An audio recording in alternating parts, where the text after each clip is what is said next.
He launches into that first thing and he walks out to the crowd and he starts shredding with one hand and he's got his mic on here and he just says, "Everybody, it's gonna fucking be okay. Uncle Ted is here." And the flag comes down, he launches it and people are crying. I'm going, this is the craziest shit I've ever seen.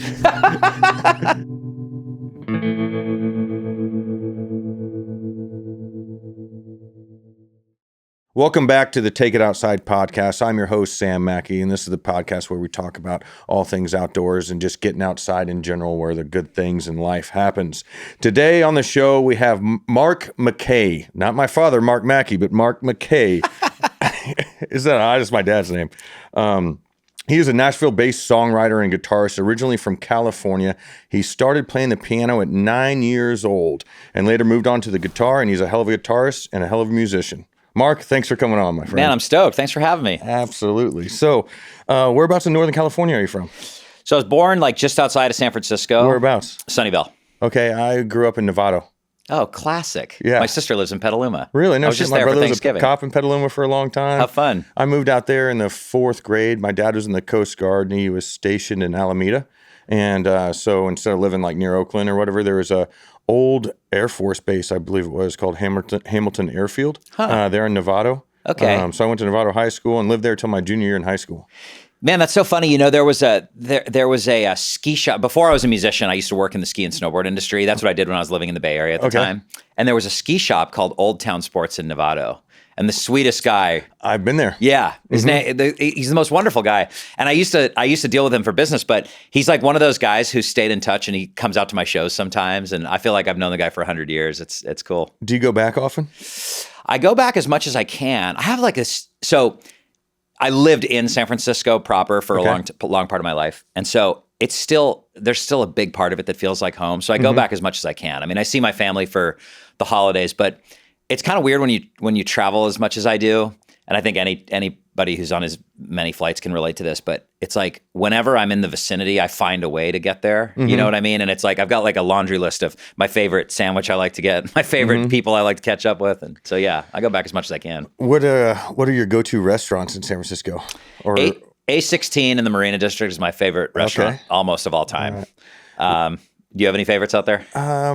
See, I was a kid, so I wasn't really into going out to eat, a ton in downtown. But I remember Nanking in Chinatown. Absolutely delicious. Yeah, and but then there's a spot in Novato called Java Grill. Awesome. They had the best burrito in the world. But it closed down, and I actually looked up. I think there was one in Petaluma also. And I tried to find the owner years ago to try to find the recipe. Awesome, but awesome. Never. I was not successful. You're making me laugh, actually, because the last time I went to House of Nanking in Chinatown, my car got broken into. Really? And it's like always been one of my favorite restaurants, But it's like once that happens to you once, it's like that's the first thing you think of. Like, remember that last time the food was so good and I lost everything in my car? And I remember we used to go to the Fortune Cookie Factory that was downtown Chinatown. Oh, yeah. When I was a kid, that was a cool thing to go see. So cool. As a kid. So cool. I got a couple of buddies that still live there. One of my dear friends, he lives up in Pacific Heights, and a beautiful area. But I went back a couple years ago to go hunting up more near like Santa Rosa area or Lake Clearwater. That's where it was, up near Lake Clearwater with a good friend of mine. Yeah. But I haven't been back in a while, but look, I think we might make it out there this year. Awesome. There's one of the oldest gun clubs is in Martinez, California. Like right before you go over the Benicia Bridge, and it's sort of tucked away there in the water.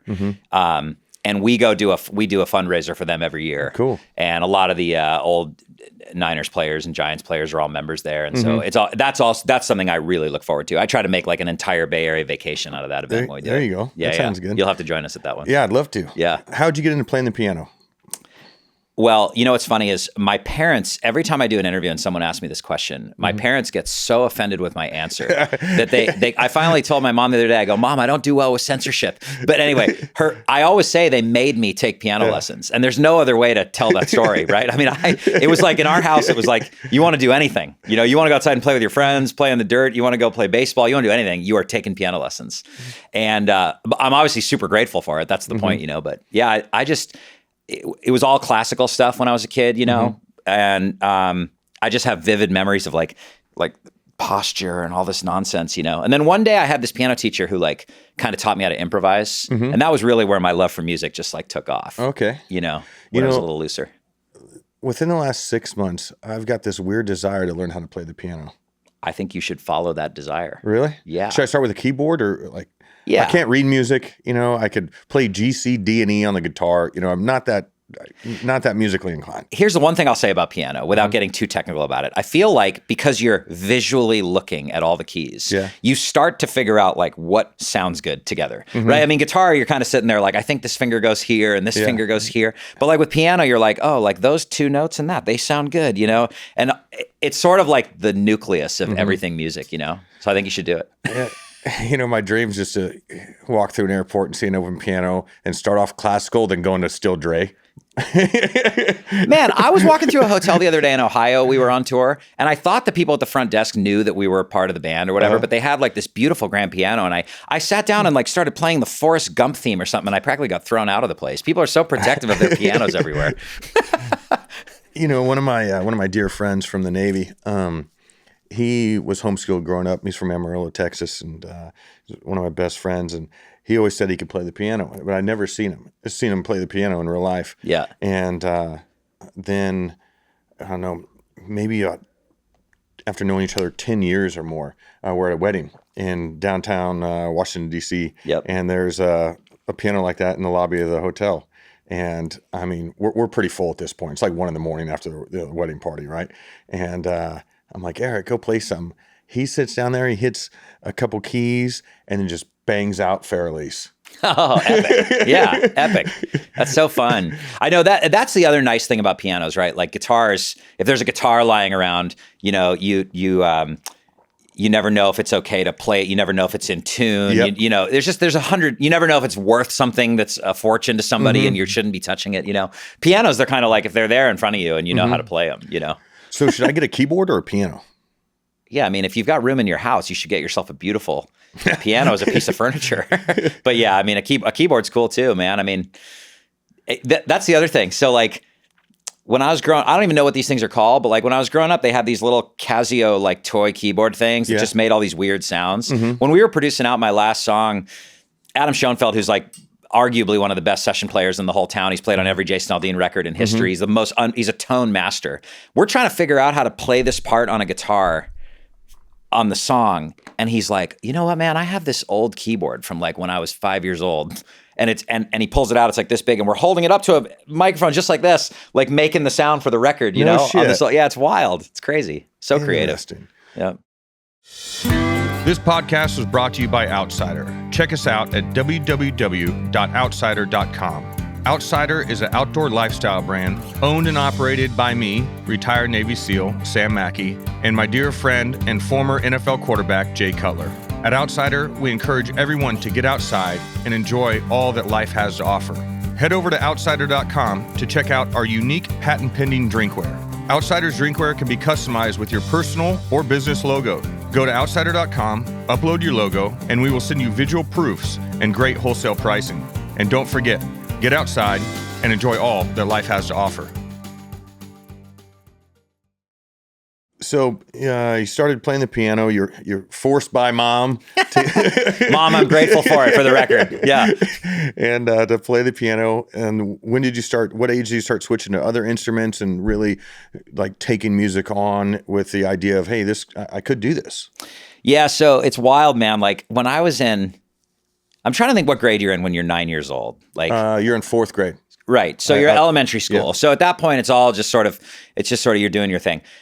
But then like in middle school, I start kind of messing around with the guitar and like, this sounds so cheeseball to say it this way, but there's no other way to say it. Like I wasn't like the coolest guy in school. I didn't like play sports. I wasn't like and all of a sudden I start playing guitar and I sign up for the talent show and I played like Come Together by the Beatles and like took this solo and played it behind my head. And it was like every girl in school was like, oh, hey, Mark, and I was like, I think there's a future in this, Anyway, and then, man, I did it like all the way through high school. If I had met you when I was like, in high school, I would have said, I'm going to be a rock star when I grow up. And then I went to college and I got this job in the ski business and I got a real job and I did that for a while. And then I came back to it a little bit later, but. Where would you ski primarily? Tahoe. Oh yeah, but what resort's your favorite? Yeah, like North Star was, I actually worked at North Star, Okay, so cool. it always will feel like home. Yeah. I just skied what's now called Palisades, used to be Squaw. Yep. I still think Mammoth Mountain is like as good as anywhere in the world. You know? We used to drive up there. I remember turning 16 and driving up there and going snowboarding with a couple friends for the weekend. Isn't that so fun? Yeah. Yeah. It's beautiful up there. Totally. You know, I haven't spent much time up in Tahoe in the summer, but that place is, I've been there a couple times in the summer. That is just beautiful. It's mind blowing. It's funny too, like growing up a skier, always looking forward to Tahoe in the winter because that's what you do. And like now I go back when we play shows out there in the summer and I go, this place is so much cooler in the summertime. It's spectacular. So what made you leave, I'm going to call it the, professional world and go back into the music or go into the music industry later on in life? Yeah. Thanks for asking. It's like, that's one of those things that I sort of, I'm always so happy to talk about because it was the best decision I ever made, Really? It's like, I try to explain this to people, and I feel like if you don't have that kind of entrepreneurial drive in you, sometimes it's not that relatable. But it was like, when I was living in San Francisco and I was working and I was hanging out with all these, whether they were professional baseball players at the time or big tech guys or whatever, and they were just kind of running in the circles that I was in, and I was so inspired about how hard they all worked to get where they were going, And I obviously I had played guitar and piano from when I was a kid. So it was always one of these things that bothered me that I didn't do it, And so one day I was in medical sales at the time and I was actually in Hawaii and I was out paddleboarding in Hawaii. And like sometimes it takes something like that to have like some moment of clarity in your life, But by the way the book's written, I sort of had everything you could ever ask for. I had this killer place in the city. I had a great job. I had a motorcycle. I had everything you could ever ask for, But it was like I was out there and I was like, man, if I don't go after this music thing and try to give it everything I have, I'm going to like severely regret it. And there's only certain moments in your life just because of reality that you can take insane risks like that, So I just kind of paddled in that day and I literally just quit my job over the phone and I put notice in on my apartment and then I just took the paddleboard back out for a few hours and figured out the next move, But it was it was like one specific day. I just said, just do it. Just go drop everything you're doing and just go for it. Because if you don't do it, you're going to severely regret it. That moment on the paddleboard, that's what we're all about. Right at Outsider, and I call it tree stand therapy. But your tree stand could be, a paddleboard or just spending time in nature and by yourself and looking around. I mean, there's healing powers at 100%, right? Totally. And the clarity that you can get in your thought process, where you're not, your mind's not bogged down by devices or emails coming in. And anything of that nature. Where typically my day, I'm like a squirrel. I'm working on this project, back to this project, Totally. and I need to be reminded a million times about certain tasks and things of that nature. But then when you get out in nature, man, it just slows down. Right. And it provides that clarity. Do you use that, I'm going to call it, position of, and go back into the outdoor space or paddleboarding? Is that involved in any of your music writing now? Absolutely. I actually totally agree with you that it's one of the few places that you can actually just, so like with songwriting, with what's the next move in your touring career, when you have a tough decision to make about, do we go this direction with something or this direction with something? I tell everybody that just with it, even just a decision like that, I handle by going for a hike, because I feel like I will sit around and go around in circles about these things for days and 2 hours on a trail. And you have like some moment where you go, oh, it's so obvious. That's what we have to do. You know what I mean?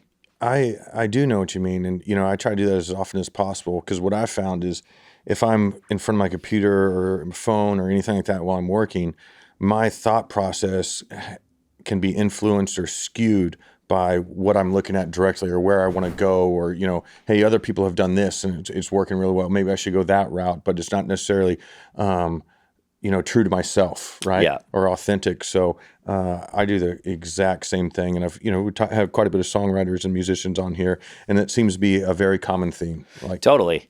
Well, and I also it's so weird when I went to music school. So that part two of abandoning the job out on the paddleboard was the next call I made was to enroll at Musicians Institute in LA. Cause I just figured at least that'll that'll at least give me some time to figure out what you do next. What is that?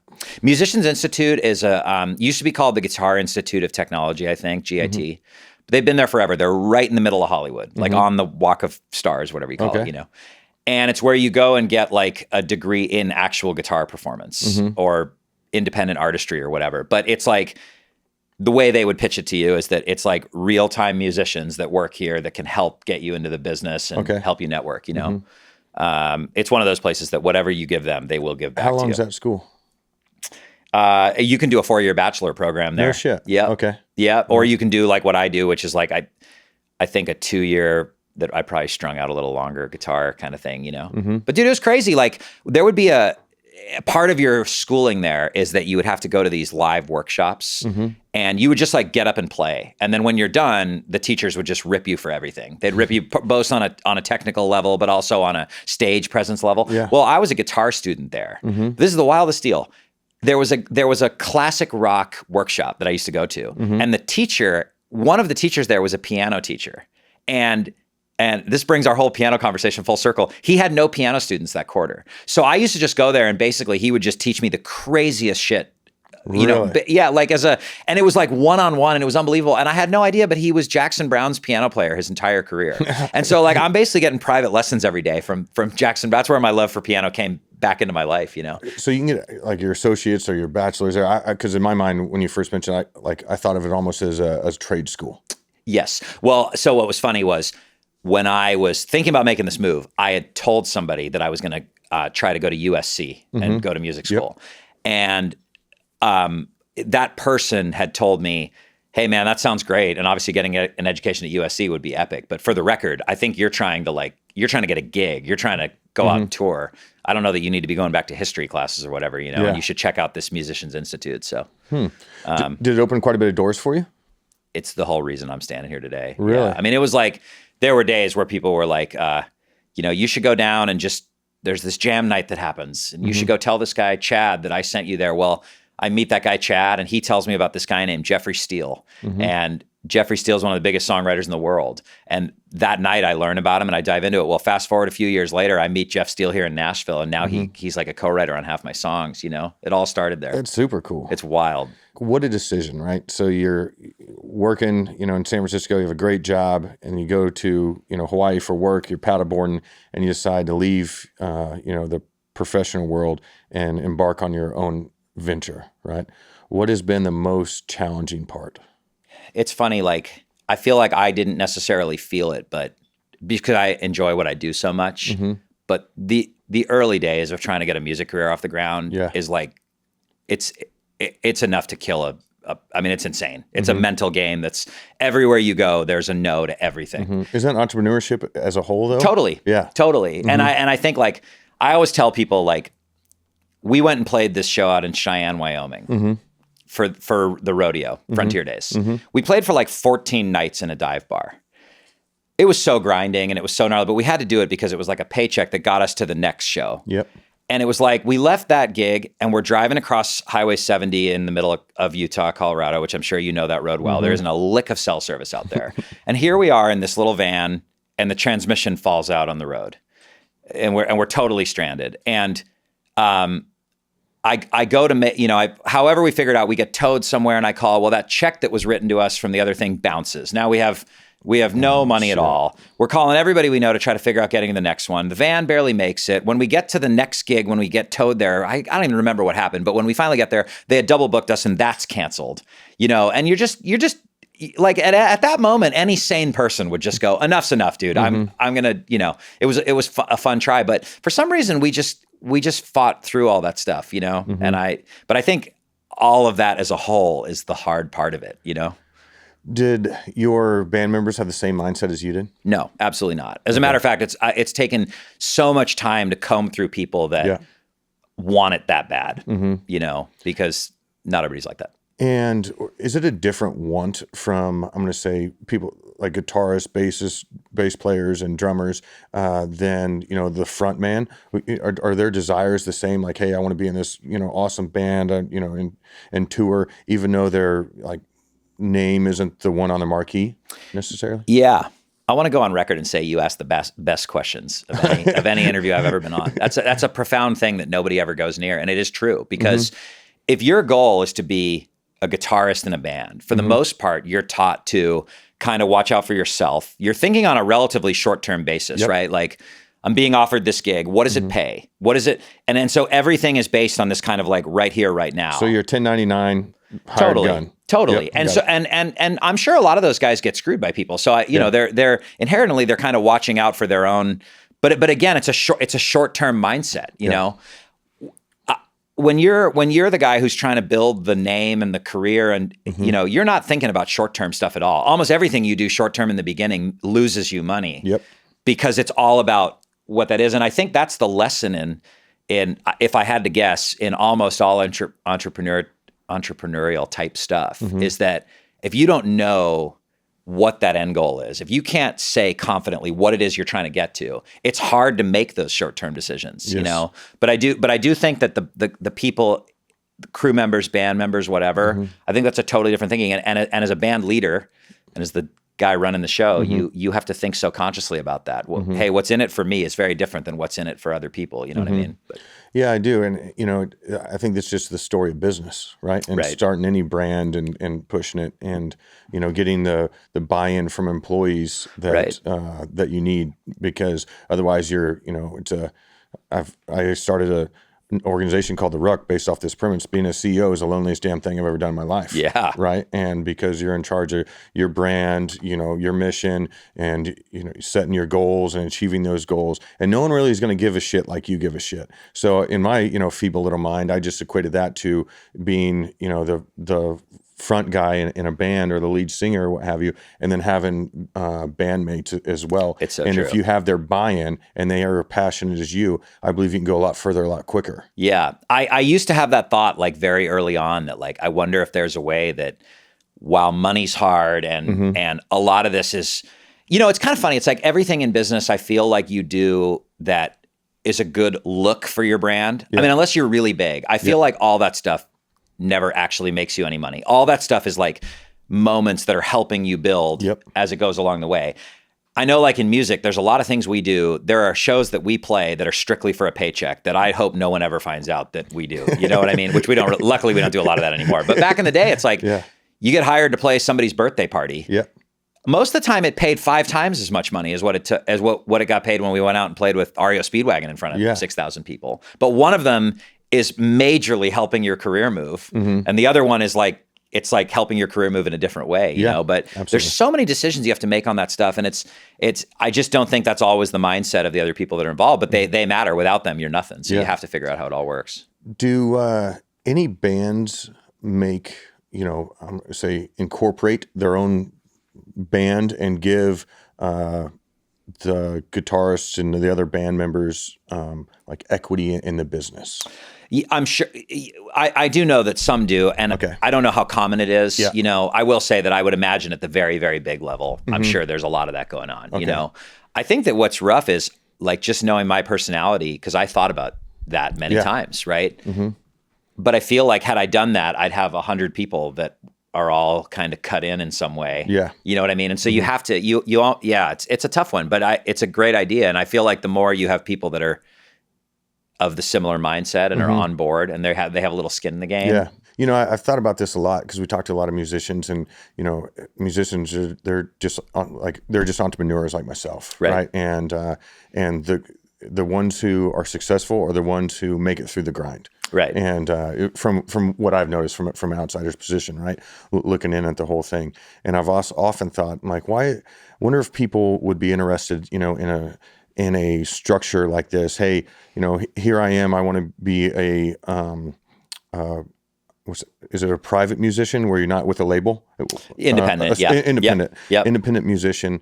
And I was always curious, like, hey, why don't you start a organization, right? And so you are the organization, do a capital raise, get money for marketing and all of this, and then you could put, you know, a 5 or a 10-year stamp on it where, you know, you pay dividends out, but then your valuation is going to go up, hopefully, right? And then you do another capital call, you know, 5-10 years down the road, and the original ones can buy in, at a discounted rate or something like that. Yeah. Is anyone ever doing that? Well, so yeah, you obviously totally understand how this works, and that's a really great idea. I'll tell you the very sad part of this that nobody ever says out loud, and I'll say it. Mm-hmm. I'm surrounded by some of the sweetest, hardest working, financially well-off people. I have so many friends in the Bay Area that have invested in the biggest things in the world, Uber, you name it, Yep. Relatively speaking, you would have to be crazy to put your money in the music industry. That's the problem. You know, it's like, I think back, because I was thinking the same way you think now, and I still do, but I think about those times where I was sitting there with people who, like, in reality, they could have written a check on something and it wouldn't have even noticed it was hanging gone. out with the PayPal boys and all those guys. Yeah. Wouldn't have even noticed it was gone. But I'm going to them and I'm trying to talk to them from like an intelligent business perspective. This is the plan. This is what we're going to do. This is where we intend to grow to. And I think everything that I told everybody we were going to try to accomplish, I think they looked at me like, I love you, Mark, and the best of luck to you. They didn't say that to me, but I think that, like, if I could go back and do that all over again, I bet I would have gotten investors and all kinds of stuff out of people if I had just said, I'm getting crushed. I don't even know how I'm going to eat tomorrow. Yeah. Like, is there any way you could just help me? Otherwise, I'm going to have, I feel like people would have been more inclined to help me, because I think in the music industry, people look around at entertainment and they're just like, it's a 1 in a billion shot. Yeah. You know what I mean? Which is probably true about everything, but I think it's exceptionally true in our world. I've put a lot of thought into this as well, and I think it's really just an NIL thing, right? So you need to boost that, right? So let's just say you raise $5 million, and we're getting off tangent here. You raise $5 million. It's a great tangent. Hey, let's dump 2.8 strictly into marketing, right? And social clips and what have you. Then and then see who we can partner with or collaborate with on on tracks, and or that might cost us money to get so and so to come in, and or on tour with these folks, and so on and so forth. And you're paying for a position for the first couple of years, but then with the goal of now you're up top and you're bringing other folks with you and bringing them into the same ecosystem, and growing them as well. So now you have subsidiaries underneath you. It could work, but I don't have the knowledge of the industry to make it work. Well, and I think to an extent, I think a little bit of the way the record label business operated for years is very similar to what you're describing. Really? I mean, it was it was kind of like, I have so many friends when I tell, they love being involved in my journey. They love coming out to shows. They're so happy when we have a great record, whatever. But I don't think a lot of them realize the cost of what it takes to get that stuff out into the world. I think a lot of people just think music is super organic. Like, hey man, I heard this song today. You should go check it out. Could you tell like 10 of your friends, and then they're going to tell, it's just not how life works, And so I think that that was always the spirit, was kind of like you made this initial investment of how you were going to lay out some pillars and get it moving, and then it would organically. And I think for the longest time, I think in a lot of cases that worked, I think in today it just gets harder. And I'm not being a naysayer here, by the way. I just it's wild how much our industry has changed, and it's just a whole new battle. Streaming is totally different than everything being funneled through the radio. Television is different now. Everybody has different streaming services they watch. There's not a mass way. I did my first hit on Fox News a little bit ago. And like I came off and I was like looking at the metrics of like how many people went to our website, and I was just like, that's insane. Like that's one of the few things left where there's like that many million people watching at one time. Yep. You know what I mean? But there's very few things like that. So it's hard to create that path of how you do it, You're correct. And I think that's when you're building any sort of brand, whether it's a personal brand as a musician and or an organization, it's the same thing. And what hits is something, for what I've noticed, something that's kind of unexpected, right? And like, hey, we got this and when this coming up, and they're big deals. Every big deal or big opportunity now I'd look at it as a single. Yeah. Like, hey, I just want to, do really well here and hit a single and let those singles mount up. And, but because I've gone into a couple of them, like, okay, this is going to be a home run, and it fell short. And I just end up, disappointed and sad, and You're making like unbelievable points that don't get talked about enough, right? I mean, I would imagine, and I don't know your whole story, but I would imagine of all the entrepreneurial type stuff you've done, you look back on all of it, and my guess would be that the big wins came from completely out of left field, like you'd never imagine. Absolutely. So like in my world, all you ever tried to do when I was first getting going was try to get a record deal. Like that's just the sexiest thing anybody could ever want. Like you got a record deal, And it was like, we don't need to get into what the record deal means anymore because it's changed so much. But still, I was trying, we had meetings with everybody on planet Earth, right? And it was like, we'd have these huge meetings with Warner or whoever, You'd wake up in the morning and be like, okay, like today might be the day that my life completely changes. Yep. I may walk out of there today and we're off to the races. That's how you felt doing it, And you'd go in and you'd play songs for people and they'd go, I remember one of them, I won't say his name because he was a big time executive, but I remember one guy going, man, nobody thinks that guys playing guitar are very cool anymore. I just think I think that chapter's closed. I'm just going like, I don't even know what to say to that, you know? But that's what it was like, right? Well, one day there's a guy here in town who had a Traeger barbecue store. And he says, hey man, I got this grand piano upstairs. I wanted to just invite a couple of the people over that live in my neighborhood because no one ever plays it, So I go, man, I'd love to do that. I just put a song out. Could we set up a camera? We'll just do a Facebook Live. And he goes, yeah. I go, invite like 5 people and we'll have a little studio audience, a little room, So I go over there and I'm playing piano for like, I think there was like 5 or 6 people and we're doing it live on Facebook. And I don't even know if anybody was watching, but so we're doing it. And then I start playing some guitar. And then I sang this song by Jackson Browne. And I look, and I didn't even notice, but one of the guys in the crowd, he stands up and he unzips his leather jacket and he goes like this, and he's wearing a Jackson Browne t-shirt. And I go, oh, cool, man. You and I are meant to be friends, Well, afterwards, he comes up to me and he says, I just love your music. Dennis invited me to come by. I thought I'd check it out.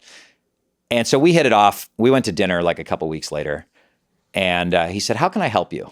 And I go, I don't know, man. I tell him the whole story. He makes an intro to a guy who has like a metal rock label at Universal. You know where the story's going. And then that guy tells me about this lady that I need to connect with. So I start going down the rabbit hole. I start reaching out to all my connections. And then I cold email this lady myself. And she actually writes me back and invites me out to a meeting at Universal in Los Angeles. And fast forward later, I get my distribution deal with Universal and they distribute my music. But it happened the night that somebody called and just said, can you come play a piano with 5 people? You know what I mean?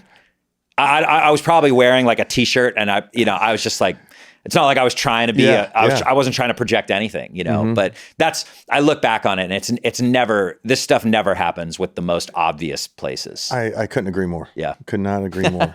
You said the music industry, the record labels and the music industry has changed a lot. And I assume, the premise behind that statement was now you have your TikTok musicians, right? Like, hey, just from out of nowhere, small town, wherever, in high school or college, boom, they're national sensations, right? So you have that whole organic system in itself that folks are doing from home. Then you have the big record labels.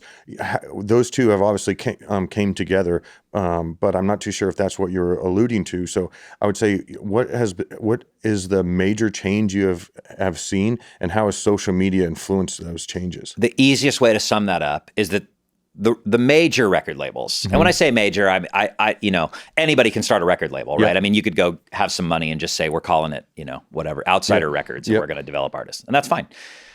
But if the sort of traditional labels that we knew it, they don't do any development anymore. That's the main difference. They're looking for something that's hitting, right? They don't, the days of somebody discovering you in a smoky bar and going, man, I see something here, and putting $2 million of whatever money behind developing these things, that's a lost cause. That's where the TikTok thing, it's like, that's a metric right in front of you. Yeah. Like all of a sudden, hey, this guy's got X followers, it's happening, and I feel like almost a lot of the big signings we see, a lot of these blockbuster things, there was an organic thing that happened.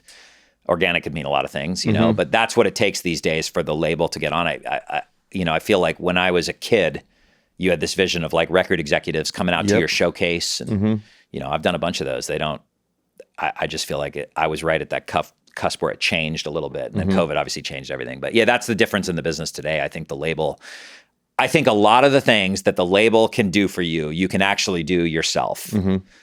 Does it take some connections? Does it take some money? Sure, but you don't necessarily need to sign your life away anymore to a record label, So are you on a label right now?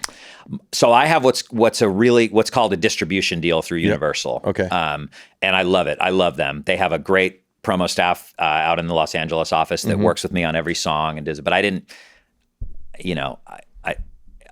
I didn't have to like sign my life away in some way to do it. You know what I mean? I have heard some horror stories from some folks that are very well-known musicians about, I'm getting, I just got hit with this $2 million bill, right? And, or X, Y, and Z, because I didn't even know this was going to be the cost when we were recording in LA for 6 months, and I was staying in this mansion and so on and so forth. And now that, it's set up a lot like, hey, 80% goes to the, to these partners and 20% goes to these partners, right? Totally. And just that old school way of making records, like that used to cost so much money. Mm-hmm. And like you just said it yourself, it's like a lot of these people now are like making songs in Logic in their house. Yeah. And to the average listener's ear, it's good enough. Mm-hmm. I mean, it clearly is working. A lot of these songs go viral and have big things. So sometimes when you're in one of those deals, it's like there's all these sort of unnecessary costs that get spent on stuff, So how was COVID for you in your music career? How'd that work? Yeah, it was devastating. It was like, 2019, we go out and do some shows with Blake Shelton and Tim McGraw. And I had moved to town before that, but it was like everything was kind of hitting, and then all of a sudden one day it was just all over like that, and then, somebody like me who likes to tour and likes to travel, I'm being told like, hey man, you may want to try to get on those TikTok charts or Facebook charts. Can you do some live streams at your house? And they're just stale and miserable, But the flip side of it is it makes you reevaluate everything that's happening. And when you come out of it, I remember the first thing we did when we came out of that was we went on a little tour run with REO Speedwagon. There you go. And like, dude, I will never forget walking out to that first crowd in Dayton, Ohio. I mean, it was like 6,000 of the most aggressive fans ever, And over the course of that year and a half of doing nothing, we had been writing and recording. So we had new music that was epic. We had new merchandise. And so it was like those shows, I don't know, they were the best thing that ever happened. It's interesting, right? What you said at the end, we had, great new music, new merchandise. And, cause I've, thought to myself, hey, I just need to lock myself in the house for 3 weeks and not travel and strictly focus on a couple items, right? That could be. And get outside. Yeah, of course. And get outside, go on walks, hikes. I do that. I have to do that all the time because I'll become a stress ball in my house. I'm like, I just need to go for a fucking 20-minute walk. Right? And, but that's an interesting point you brought up, because a lot of times you get really busy and you're focused on too many different things, and of course you throw travel in there because no one's going to build your brand like you, right? So you have to get out there, especially as a musician, but there's also something to be said about throttling back and just laser focusing on a few items that could change the trajectory of your career. Whether you're trekking in the backcountry, bird hunting, or just chasing squirrels in the backyard, your dog needs fuel that can keep up with the adventure. And that's where Montana Dog Food comes in. Born in the heart of Big Sky Country, this isn't just dog food. It's adventure-grade nutrition. Crafted with responsibly sourced ingredients from the Western U.S. and freeze-dried to lock in every ounce of goodness, Montana Dog Food Company delivers clean, powerful fuel for your pup's wild side. No shortcuts, no synthetic junk, just premium, nutrition-packed meals and treats designed to support strong muscles, healthy joints, and endless energy, whether you're trekking trails or snuggling by the fire. So give your dog the food that fuels their adventurous spirit. Go to montanadogfoodco.com and feed your dog the best.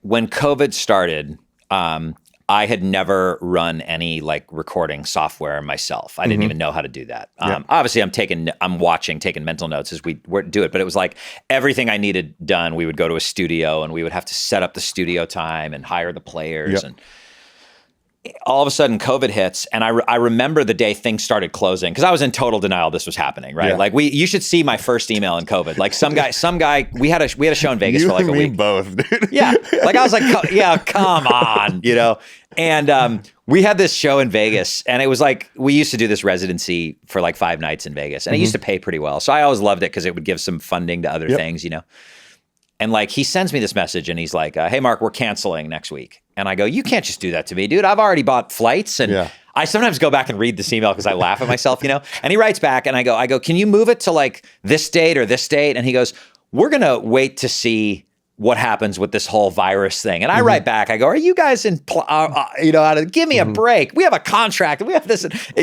and so I'm just sitting here going, there's no way this is really happening. And then one day I start to see everything closing and it's getting closer and closer to Nashville. So I run to the Guitar Center and I buy like a couple of things to try to learn how to do, because I have a feeling we're going to be locked up for a while.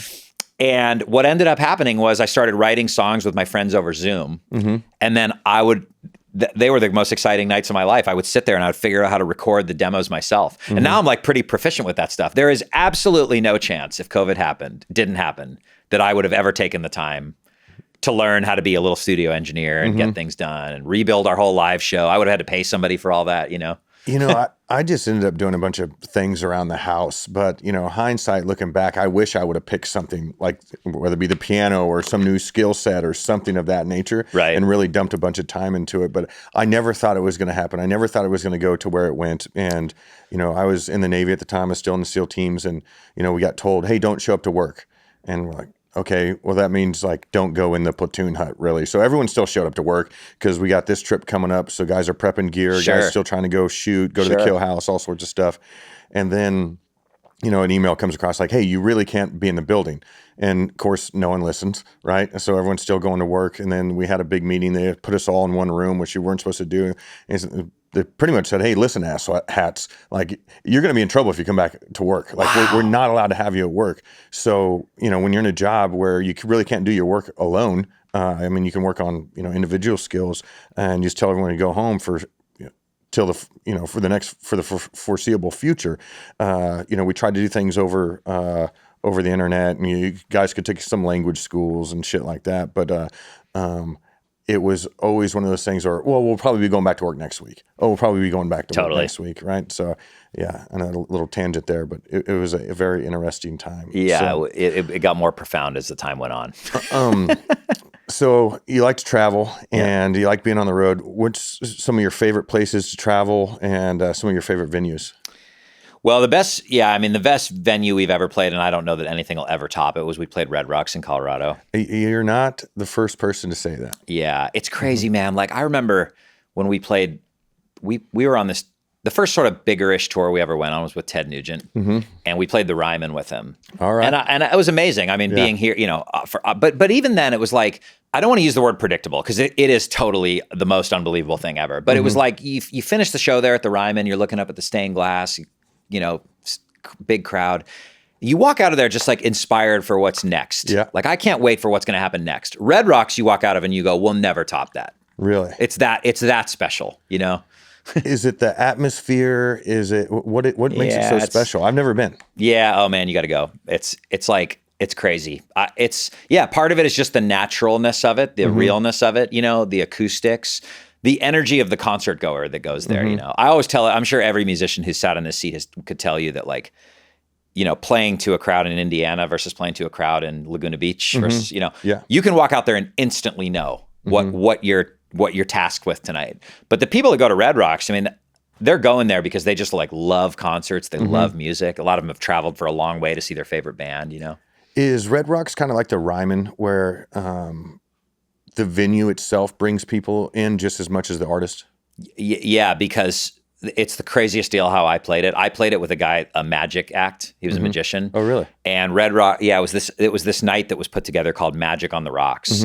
And just from a business perspective, they wanted to have the magic show and a music thing.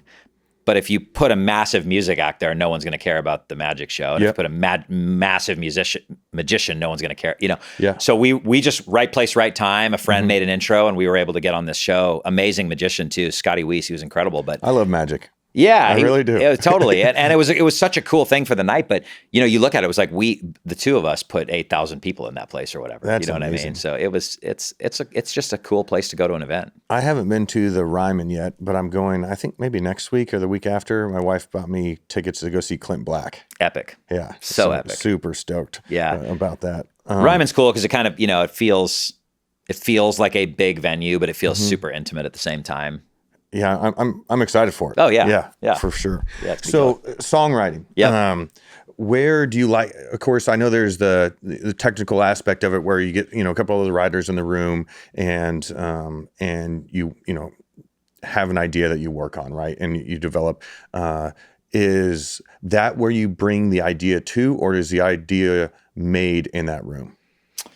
Yeah, that's a great question. And it's really 50-50. Okay. You know, I mean, what I will say about great songwriting is like normally there are some amazing writers that can just sit by themselves and write a song. I've written many songs by myself. I tend to like collaborating with people because I think somebody else can, you know, help the idea. But most times that somebody comes into a room and says, I've got this idea. You know, I was traveling in Jackson Hole the other day and I saw this eagle and I thought of this title called this.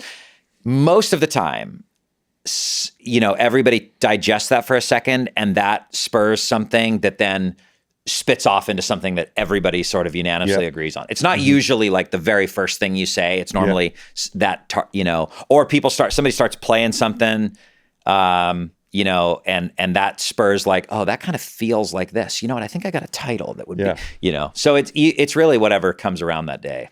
Do you like to tell stories more? Yeah. In your songs? Okay. Yeah. And it's all about, I mean, my number one inspiration is just about traveling and being on the road. Like that's where everything happens for me. Usually it's driving through Montana at, you know, after a show by myself in my truck at night. That is where everything in the world can be solved.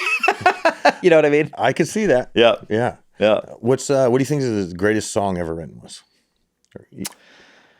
Yeah, it's tough, you know. I think or a lot, just like top couple, you know, because I definitely, obviously you're on the spot and you're not going to. No. But I do have a couple favorites that I always call out. I'm a huge Glenn Campbell fan, and a lot of those songs were written by Jimmy Webb. I think like Wichita Lineman. Okay. And you know, by the time I get to Phoenix and some of those songs, I just think I listen to them and I go, God, it just takes you right where it is. My favorite song ever was from the supergroup the Traveling Wilburys, Handle with Care, which was Tom Petty, George Harrison. That I always say is my number one all in, you know. But, you know, like just the other day, I was just, when we were down, we just toured in South America. We were just down in Santiago, Chile. Oh, awesome. It was amazing. And I right out of the gate, they put us on an interview with like CNN Chile down there, and the guy in like broken English asked me like, "What is the best recorded song?" You know, and I go, "Oh, thanks for putting me on the spot," you know.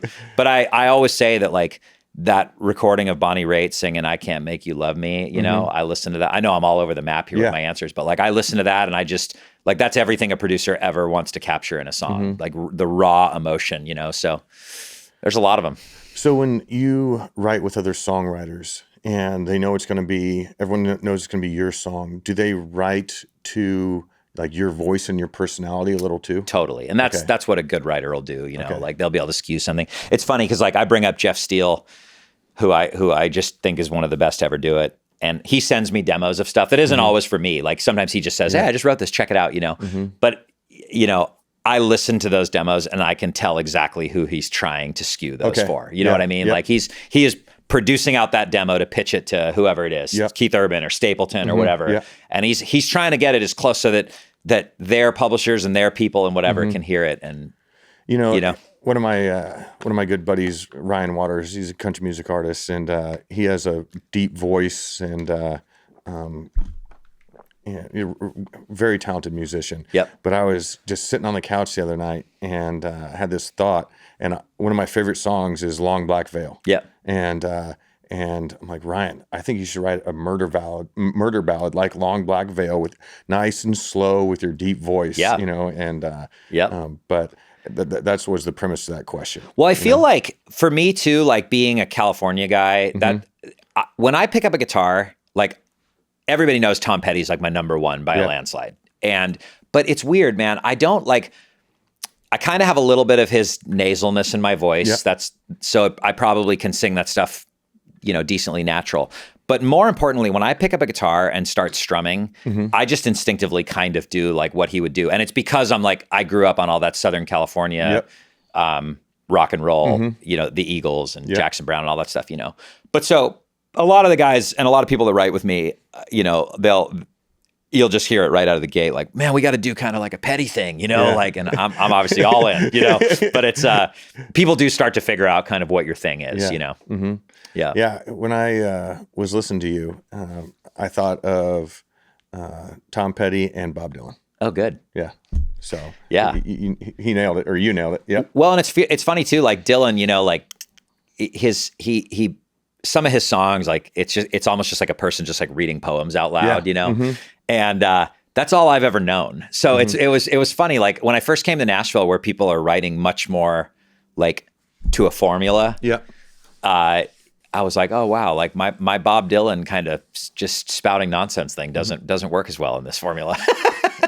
So is this formula chasing trends? What is this formula?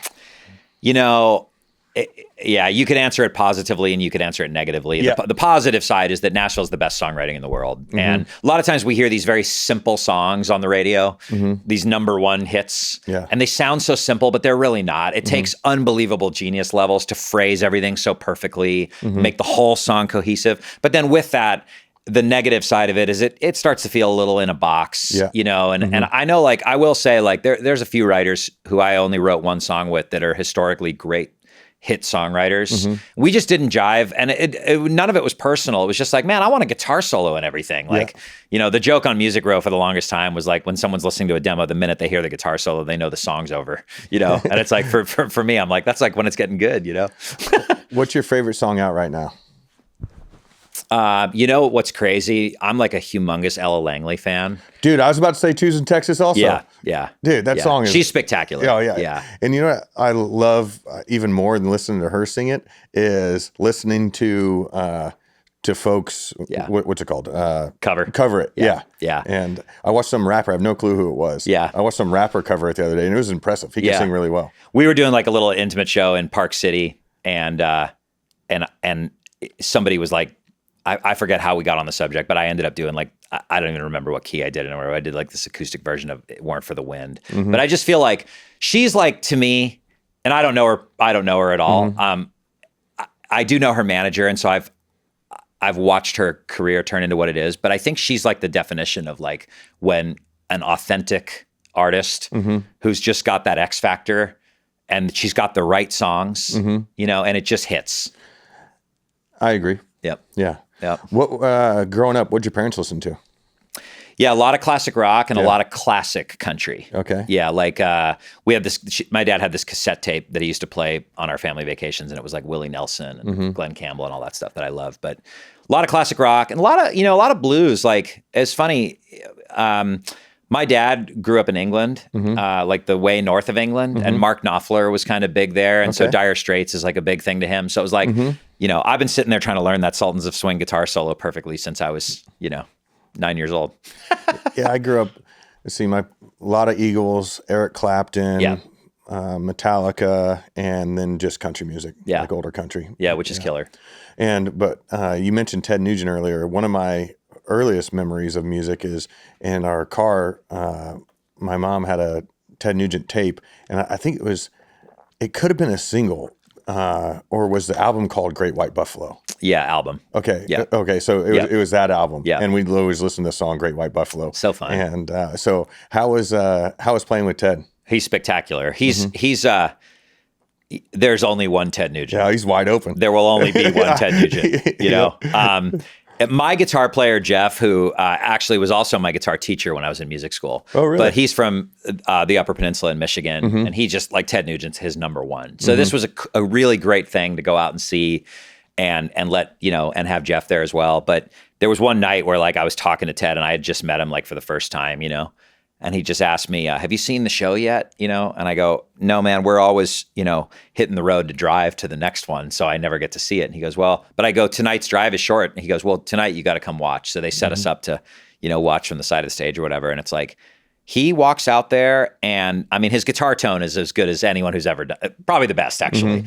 But it was like, he launched into that first note and it's like, my ears are still ringing to this day. Like, I just can't believe, most of the time when there's like, amp cabinets all over, it's usually decoration, but not Ted. They're all on, and it's all, you know what I mean? Like he launches into that first thing, and he walks out to the crowd, and he starts shredding with one hand, and he's got his mic on here, and he just says, "Everybody, it's gonna fucking be okay. Uncle Ted is here," and the flag comes down. He launches in, and people are crying. I'm going, "This is the craziest shit I've ever seen." That's amazing. Yeah. I would like to see him in concert. Yeah. Of course, he's a big outdoorsman, big hunter, and a big advocate for game conservation and everything as well. So he's a wonderful person. I will tell you one thing about Ted Nugent that because he's obviously he's a polarizing figure, Yep. And so I tell this to people, especially if they're not on that side politically and they have a tainted view of him. My girlfriend's dad was going in for a surgery and they couldn't quite figure out what was going on here. First, they thought it was his back, so they did back surgery. Then they thought it was his legs, so they did a leg surgery. Turned out to be like a blood type issue. So he had to go in for a bypass surgery, and it was decently serious. And Tim's a tough guy, man, rock climber, just a badass. But you could tell he was nervous, and none of it was fun. Yeah. And I messaged Ted and just said, "Hey, man, no pressure here, but girlfriend's dad is going in for the surgery. He's a huge fan of yours. He's a huge conservative." And 15 seconds later, you should have seen the video I got back from him. Really? Just looking right into the camera going, "Tim, you're going to make it through this, buddy. You are the great white buffalo. We got a country to save, And I look at that, I go, I know a lot of people. I don't know that all of them would fire that back that fast. There is some amazing folks out there, because I've had small encounters like that. My mother-in-law is a massive Tracy Lawrence fan. We had Tracy on here, and he's the best. I'm like, hey, I felt awkward. I'm like, do you mind FaceTiming my mother-in-law for me? And he goes, without hesitation, absolutely. Sweetest guy. So I called my father-in-law before. I said, hey, I'm going to call you. Make sure you're by your phone. Make sure you're by Kim. And then I called him, and they had a good conversation. It was quick, but just... He didn't have to do that, just very, very nice folks in this music industry. Isn't that sweet? Yeah. He's particularly special. We played with him in Denver last year, and I just think he's the freaking nicest guy. Very genuine, So what do you have out right now that you're excited about, and what do you have coming up? Well, so we finished this record last year, and it's officially hitting the market now coming up. The first single comes out next month in February, and then it's just a very steady stream of music.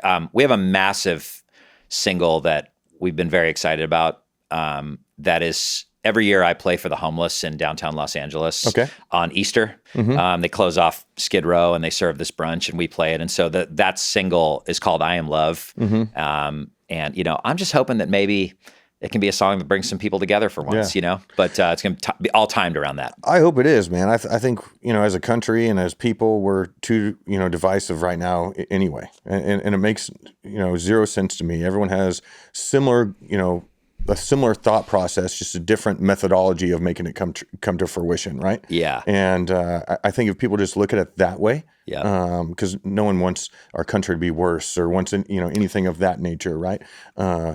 So I hope we can find some common ground here shortly. Yeah, I think we all hope for that. I'd like to think that deep down inside, even the people who are very divisive in this country, I think deep down inside they wish they didn't have to be that divisive.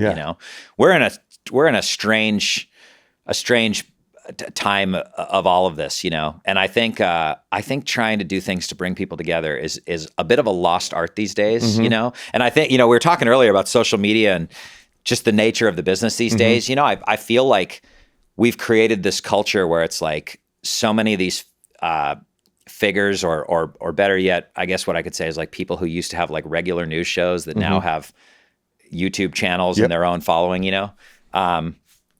I don't want to say they're not regulated because I don't know that they were necessarily regulated when they had cable news shows, but you want to stay relevant on today's algorithm, you better come up with some whacked out stuff to talk about all the time. And it's exhausting. Oh my God. And you just push, and then it's like the listener like watches this stuff that they like, and then they don't even realize it. But the minute that person who they follow says something they don't agree with, they just go, oh, that's wrong. And then they just go find the next person to listen to who says what they want to hear. And you end up where we are today, which is horrifically divided. In the outdoor industry, I am seeing a little bit of this going away. And I'm going to say the health movement has helped that a lot. Because I think a lot of folks are realizing that wild game is way better for you than, than any store-bought meat you could buy, right?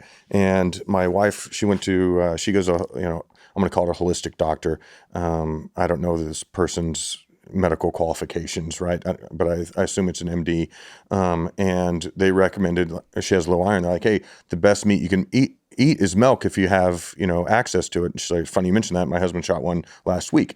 And so in the outdoor industry, I've met a couple people in the last year that like call themselves like hippie hunters and things of that nature. Like, I just like to travel around and, I hunt and try to live this, very primitive lifestyle, but mixed with, not very primitive, but a primitive lifestyle mixed with modern day comforts of, of travel and living. So I think that's helping us out quite a bit. Yeah. So, what's so funny about that? I was thinking about this the other day, like just being somebody who, within my friend groups and the circles I run in, and I have a girlfriend who works in the health and wellness industry as well. And so I feel like I'm around a lot of these conversations. And I feel like if you go back a few years ago, a lot of this stuff was like very niche-y. Yep. I'm not saying it's my thing, but like all these biohacking conversations and all this stuff, it was all just very like you kind of in your own world. And then RFK's come along and it's made some of this stuff a little more mainstream and normal to everybody. And all of a sudden everybody's waking up, like I could see it coming this year. All of a sudden it's like protein. It's the most elementary conversation to most of us. We all are very aware. We've been either taking powders or making sure we eat enough or whatever it is, and we know it matters with our workouts and our health and all that stuff. But it's like all of a sudden now a lot of people are starting to ask questions about, protein stuff. It's like, so this stuff that all seemed, so I do think that's a positive of it for sure, but I hope that keeps moving because I think that's a good movement for the country. I agree. I saw some post the other day and it's like, when did we learn this is normal? And it's, it's pretty much a 20-second reel of, the life of an American, right? And it's all unhealthy, right? And then, of course, everyone knows, hey, I went to Europe and all I did is drink wine and eat pasta and walk around, because I was in Italy. Then I went here and I ate so much I couldn't eat anymore and I lost 5 pounds. Right. And because all the walking and everything has a lot to do with it. But the makeup of, what they're putting in their bodies, it has more so, to do with it. And I saw, I think it was Mel Gibson, saw an interview with him recently, and he was in Italy, I believe. It could have been Spain, but I think it was Italy. He's like, yeah, I moved over here. That way, or I think he said he moved over there. He's spending a lot of time over there just for the health benefits of being in the EU and having their regulatory, implications on enforced on their food, essentially. Well, yeah, and it's funny, like even just coming back from Chile, or gosh, you can just go to Mexico. I mean, it's like you walk into a store to buy a soda, and there's like a sign that basically says, "Please understand what you're drinking here." You know what I mean? There's sugar. There's enough sugar in here to kill a small animal. Be careful. And you're just going, oh, same stuff people drink at home. My wife, she's a healthy woman, and she talks to Kathy. I say Kathy because she's sitting right over here. Now in the morning, I'm drinking water out of a coffee or out of a copper mug. The water's been sitting in the mug for 12 hours because it helps with iron and doing all sorts of stuff. But then at first I thought it was like, okay, this is the next trend. And then you learn how bad almost everything is for you. And it's mind-boggling. She has this app. I'm sure most females have it for sure. Like you scan it and it tells you like how horrible this shit is for you. And then it goes into like, hey, what dye is in your couch? And what are you sleeping on? Because you sweat in bed and your pores open. What dye is in your sheets? And all this stuff. And it makes sense. That's why we're all dying of cancer. Totally. Well, it was funny. Like I remember when RFK first switched over. And I remember like it was well into the campaign at this point, like they were kind of in the final stretch. And I remember him like doing an interview and he talked about some of this stuff, and he started pointing out some of these obvious things about the unhealthiness of children, about whatever. And I just remember thinking like this dude is going to get killed. I mean, this is like to all of us, we're just kind of going, oh my God, he's like saying this live on television for everybody. You know what I mean? Like it's a classic deal. You know what health and wellness thing has changed me a lot? Have you heard at all about hydrogen water? I have heard of it.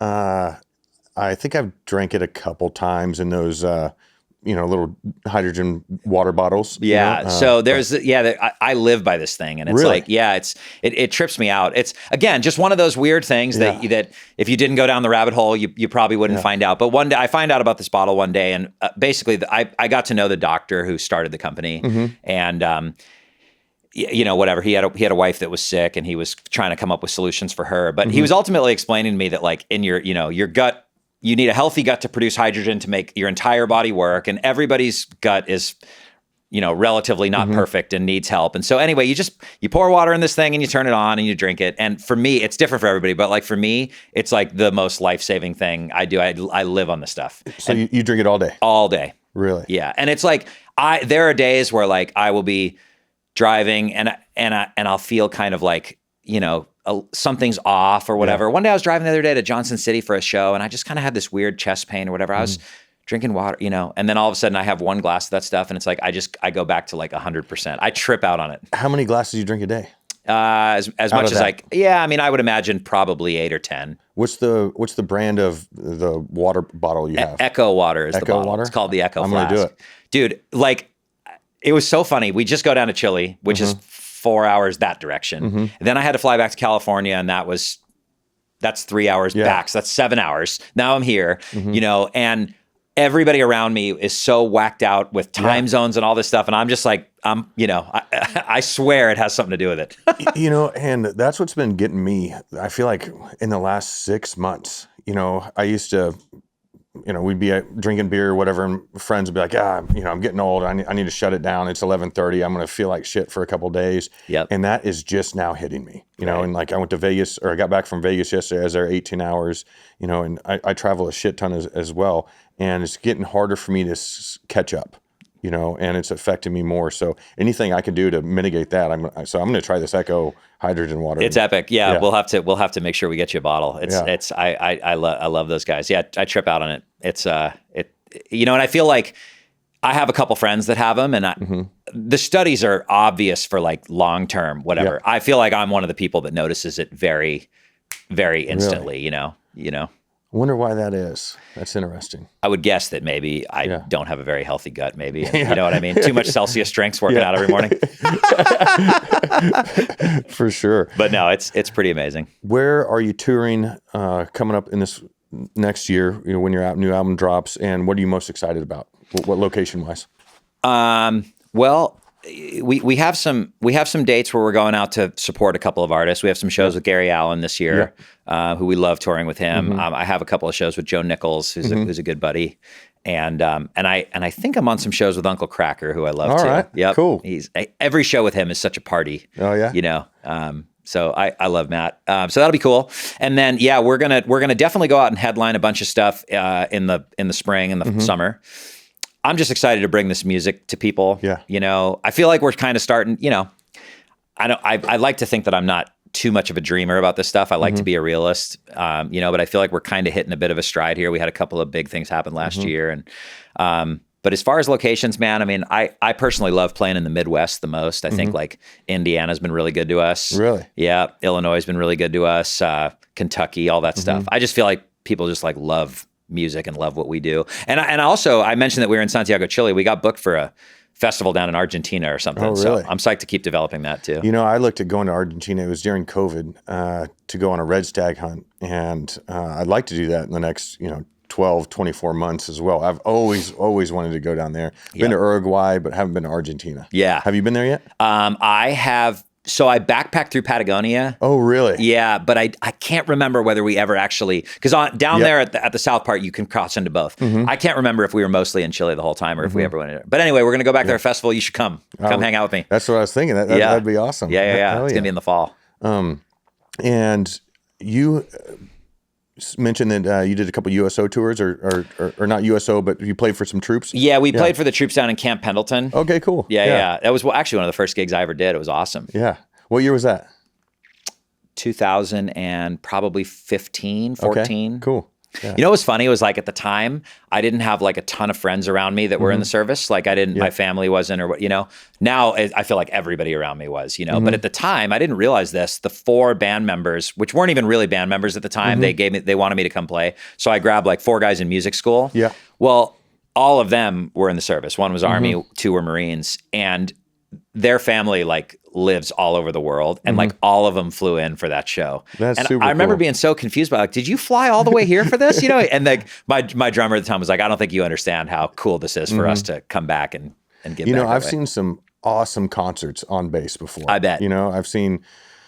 I'm gonna mess Josh Turner, Miranda Lambert, I think Blake Shelton, and some bigger names, and it's all free So on fun. bass, and it's always super cool, Yeah. man. You know, it's like, what, this guy's really coming here? Yeah. Right? And we could just drive on bass and go see him. That's so fun. Yeah. I've thrown my name in the hat for those. There's been so many conversations about them. I feel like one of them was coming together actually right before COVID hit. Yeah. But I just think stuff like that is awesome. And I think to the point of what I was saying about music, I think that people lose sight that music's one of the few things that can actually pull people together, Absolutely. And it pulls you together. And, when you play for, I'm going to call it troops or on base or overseas, for in front of a military crowd, I don't think the musicians see is, the struggles that they have, that the audience has. Like, hey, my husband's deployed, or my husband's about to deploy, or, hey, there's just it's a difficult life, but, most lives are, right? But for sitting in that crowd, with your new kids about to go, or your new baby about to go on a trip or whatever, you forget all that shit for 15 minutes up to an hour and a half, and you're just listening to music, and it takes you home, right? And especially when I've gone to USO shows overseas, you're sitting there and you're singing a song, and you forget that you're away from your wife and kids and everything, and that is one of the most special things about music, right? For sure. Totally. And I feel like I probably piss a lot of people off taking this stance, but it drives me nuts when entertainers launch into politics on stage. To be honest with you, on both sides. Obviously, everybody knows where I stand politically. There's some of it offends you, and some of them just, it is what it is. But as a whole, I just feel like those moments are times when people they're buying a ticket to do what you just said, to get lost in the songs, That's a good point. I think if they did the opposite, because you're talking to folks when they're emotionally vulnerable, right? Depending on the music, right? And but with country music, it tugs on a different heartstring than going to a Korn or a White Zombie concert, right? Good examples. Yeah. So you have a platform there where you can unite people, Totally. Divide them. So that's a great point. Totally. Yeah. I mean, it's within reason. There's everyone's entitled to their opinion, and I'm like also one of these people where, like, even when some of my heroes spout out political nonsense that makes me want to throw something at the television, I don't really judge them for it. I just go, whatever. But as a whole, music is just I was just having this conversation, actually. Somebody was talking about us maybe being involved in some concerts around the 250th celebration of America, and without being, obnoxious about it, I was kind of like, look, if the idea is to bring people together and celebrate the country, I'm your guy. Yeah. You know what I mean? So what song are you most proud of on the new album? I Am Love. Okay. Yeah.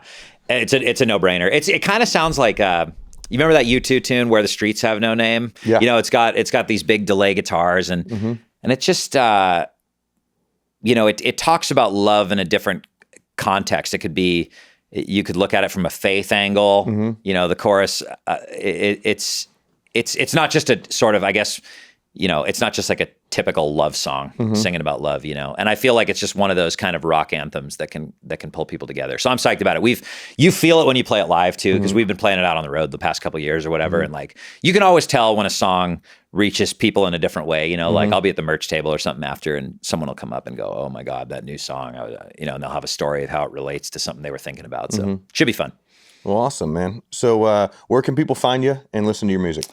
Well, they can find our website's markmackayofficial.net, but we're everywhere. Instagram's Mark Mackay, and we're on every platform. And cool. Well, I look forward to coming out and seeing you this summer when you're on tour. Yeah, man. I'm going to make that a priority. And we'll do come see it. Yep. Okay, old songs, old trucks. Here we go.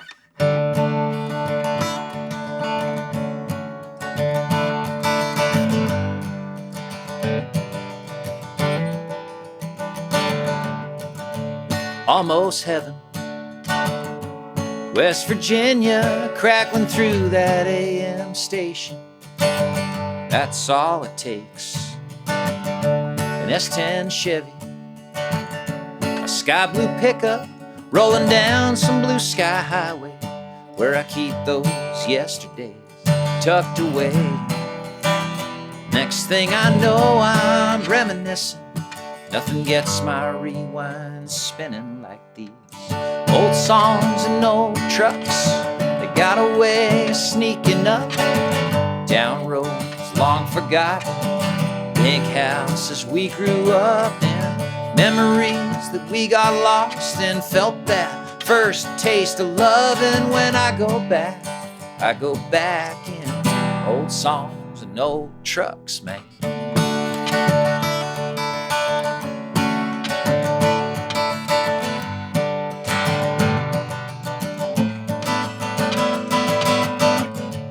Clover green eyes, four-leaf wishing underneath the glitter black night.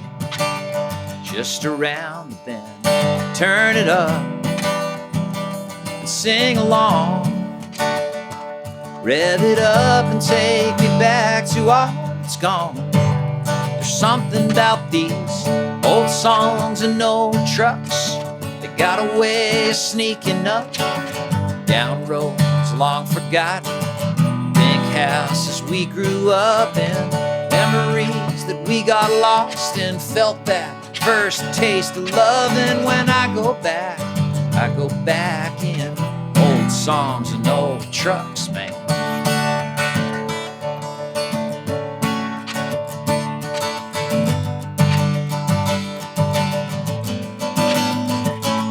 Turn it up, sing along, rev it up and take me back to all that's gone. There's something about these old songs and old trucks, got a way of sneaking up down roads long forgotten, pink houses we grew up in, memories that we got lost in. Felt that first taste of loving. When I go back in old songs and old trucks, man. Great job. Great Yeah, song. buddy. I appreciate you. Yeah, man. Great guitar. Yeah, thank you.